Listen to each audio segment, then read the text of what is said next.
Hello, everyone. This is Pastor Alan Hathaway. I'm glad you joined me today.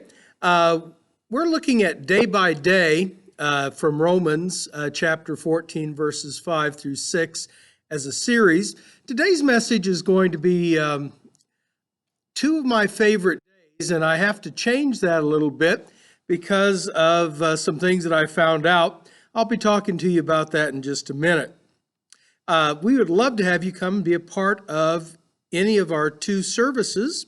We start our morning in Riverdale on Sundays at 8:30 at the Riverdale Community Church. And our service here in Garrison at the Garrison Church of God begins at 10:30. And so we would love to have you come and be a part of either of these services. Two of my favorite days. Last year about this time, in fact, exactly at this time, I was doing a message on Bicycle Day, or National Bicycle Day. I have bought a calendar for many years that has a listing of all kinds of different holidays and special days. And that calendar had Bicycle Day on it for several years, and I was intrigued by that because I happen to have a real love for bicycles and the activity of bicycling, and I'm really excited about getting out and doing some bicycling. But part of what intrigued me was just the concept, and I, like most people, thought that the National Bicycle Day was reflective of bicycles. Well, for this particular message, I started doing some research into it. Part of the struggle for me was that my dad had died just recently, and I kind of glommed on to this particular day as sort of a point of me holding on to during that point of time, and I didn't give much time to researching what it was all about before I launched into it. This year, I took the time to research it, and I was planning on going with the direction that it's one of my favorite days, but after I learned about it, I don't think I'll do that. I discovered that instead of being about bicycles, it really was about LSD. The reason for that was that in 1943, Albert Hofmann, who was the man who discovered LSD in Switzerland, he was, well, on the 19th of April, he took the first dose of his own product, which wasn't very smart for a scientist to do, period, but he began having severe hallucinations. He asked a friend to help him get on his bicycle and take his bicycle home. During that ride on his bicycle, he was very disoriented and had quite a psychedelic, or as he described it, a kaleidoscopic experience. That was not a very good thing in a lot of ways. In the 1980s, a college professor in Illinois decided that he wanted to promote the idea of LSD research and LSD use, and so he decided to have a bicycle day each year to celebrate that event. Now, the makers of my calendar clearly didn't take the time to find that out either, because they have a picture of a bicycle and nothing psychedelic on it. But as I started to do research, I discovered most of the pictures, if they were of bicycles, were quite psychedelic in nature, and they were also very often printed on blotter paper and shown on the tongue of somebody. So it's very clear what the implication of this particular day is. And that saddened me because I thought it was really a good idea to have a day in April celebrating bicycles. And I'm clearly not the only person who has made that mistake about the 19th of April. But needless to say, that doesn't change my liking of bicycles or my enjoyment of them. And in the process, I learned that the entire month of May is scheduled out as a bicycle month. And so I'm going to really celebrate the month of May. I thought about that in relationship to Hosea. In Hosea, the people of Israel are struggling with what exactly it means to serve God. And in chapter 6, Hosea, speaking for God, says, "Come, let us return to the Lord. For he is torn, but he will heal us. He is stricken, but he will bind us up. After 2 days he will revive us. On the third day he will raise us up, that we may live in his sight. Let us know, let us pursue the knowledge of the Lord. He is going forth to establish as the morning. He will come to us like rain, like latter and former rain to the earth. O Ephraim, what shall I do to you? O Judah, what shall I do to you? For your faithfulness is like a morning cloud, and like the early dew it goes away. Therefore I have hewn them with the prophets. I have slain them by the words of my mouth. And your judgments are like the light that goes forth. For I desire mercy and not sacrifice, and knowledge of God more than burnt offerings." I thought about those two particular things as I got ready for this message. I desire mercy and not sacrifice, and I desire knowledge of God more than burnt offerings. Part of our struggle as Christians is that very often we get hung up on special days. This whole series of messages I'm doing is on special days and how important those are. And there are some special days in our lives that are quite important. One of those days for me is my anniversary of my marriage. It's a celebration, a remembrance of that. But it would be sad if my marriage stayed where it was the first day we got married, because my expectations would have stayed there. They would not have changed or developed as our relationship as a husband and wife developed. It would be terrible if every year I celebrated my anniversary of my birth by getting back in diapers. That's not what life is about.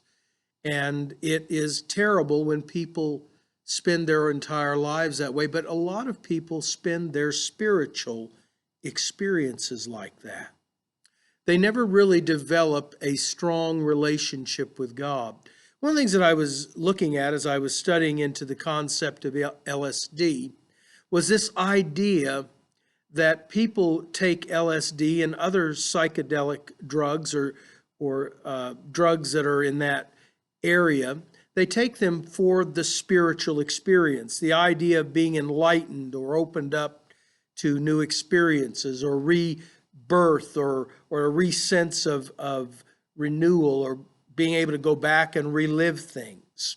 And that's part of what that particular culture very often is about. But it is a destructive idea. It is a destructive thing to our hearts, because all we're doing is reliving. We're chasing an experience. We're not developing a relationship with God.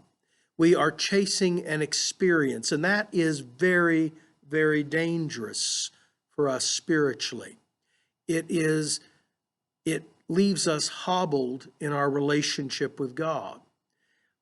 Many people that go from marriage to marriage to marriage end up chasing the experience of romance rather than the relationship with their spouse.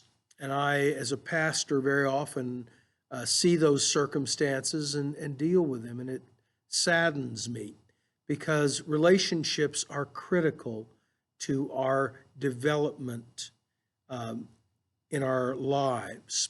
And our marriage relationship is particularly important in that aspect. When we chase romance rather than developing a relationship, that is a dangerous thing. That doesn't mean that there isn't romance in marriage. It just means that if that becomes your focus, then you will stay in that early stage of a relationship and never develop the deepness and the meaning that that relationship needs to have. And that is true of our relationship with God. If we are always chasing the experience, we will never develop a solid, deep, meaningful relationship with God.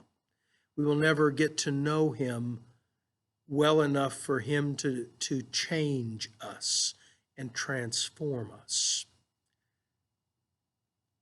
And that's tragic, to be frankly honest with you.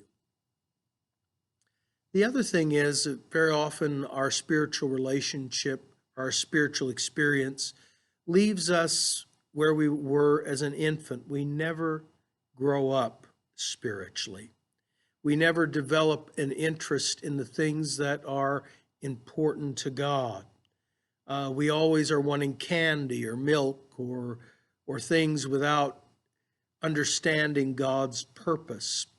Paul would tell Timothy that we are like people who are always wanting our ears tickled by the newest fancy, by that thing that makes us feel good or excited, and we never really develop a close relationship with God. This Sunday is National Animal Cracker Day. I was interested as I looked into that particular day and the importance of it.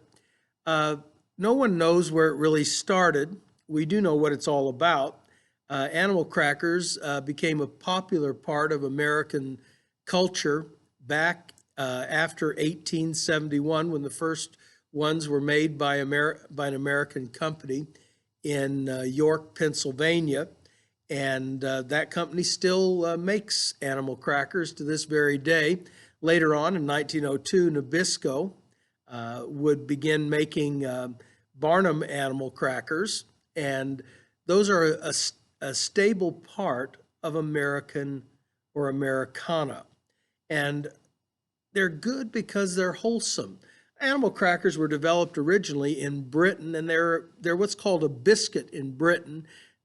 It's more of a hard bread that is not subject to getting stale. It lasts a long time, and it pairs well with a lot of beverages like milk or tea or coffee or hot cocoa, and kind of fun to dunk some of those and eat them and enjoy them. And there's something wholesome and simple about them.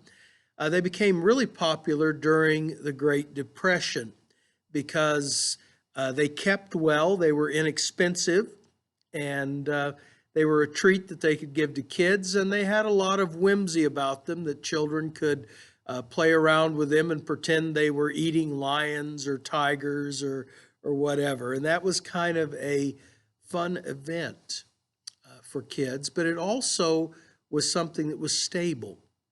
Part of what we need as we grow up spiritually is a stability in the midst of difficult circumstances. If we are always shifting in our experience, if we're always moving like adolescents to one thing or another, we never develop the stability of having grown up. The writer of Hebrews would talk very pointedly about this need to grow up spiritually, to grow up in our faith. And I thought about how there is a simplicity in the gospel and yet a complexity in it. Just like those animal crackers have a simplicity to them, but they also have a complexity. They have a lasting effect, a strength that goes on in our culture. And that is something that the gospel does in our lives. It is something that helps us grow, develop, and yet keeps us, as it were, whimsical at one part of our nature, still able to see the wonder and the glory of God at those unique and special moments. God created us to know him, to be in relationship with him, to understand his will, and to grow up and become the people that he wants us to be. God gave everything so that we could know him. And I am thankful for that. And so I am thankful for these two things, that God loves mercy, more importantly, than than sacrifice. And God loves knowledge or relationship with him more than he likes all the burnt offerings that we can make. And that is an important truth for us in our relationship with him. God bless you. You have a wonderful day. We'll see you at church.